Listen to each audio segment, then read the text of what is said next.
Saruman's death is very different in the Lord of the Rings books compared to the Lord of the Rings movies, but it's also very similar.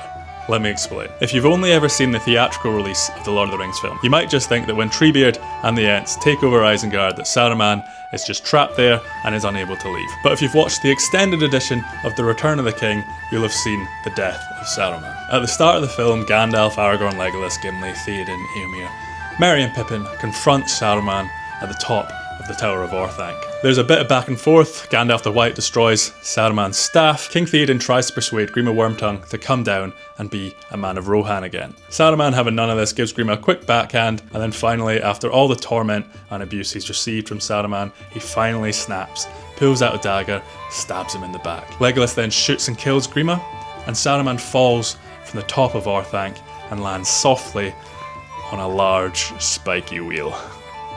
And if you haven't read the books, you wouldn't know that Saruman actually lives for many more months, and still has the ability to get up to some nasty shit.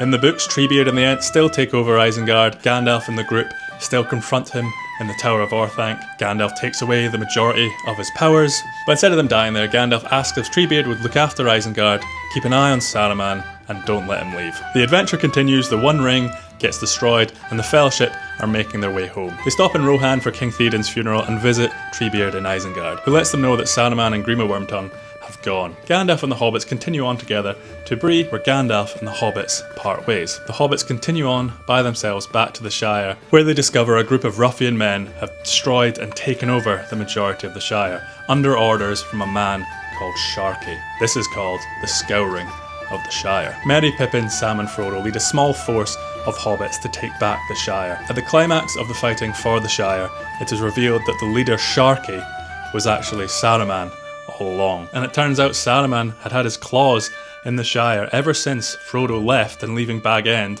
to the Sackfield Bagginses. Again, we find our heroes having a face-to-face confrontation with Saruman. Frodo convinces the other hobbits not to kill Saruman, but after a few more digs from Saruman, Gríma Wormtongue finally snaps from all the torment, pulls out a dagger, and kills Saruman. He is then swiftly shot and killed by hobbit archers. So there you go, the death of Saruman in the movies compared to the films is very different in terms of time and place, but very similar in nearly every other way. Gríma Wormtongue finally snaps and kills his master. The decision to make this change is a sensible one. Peter Jackson wanted his film's climax to be the destruction of the One Ring. So if he included the Scouring of the Shire after destroying the One Ring, that wouldn't be his climax, and the pacing would be ruined. Did you know that? Leave a comment and let me know. Did you not know that? Leave a comment and let me know.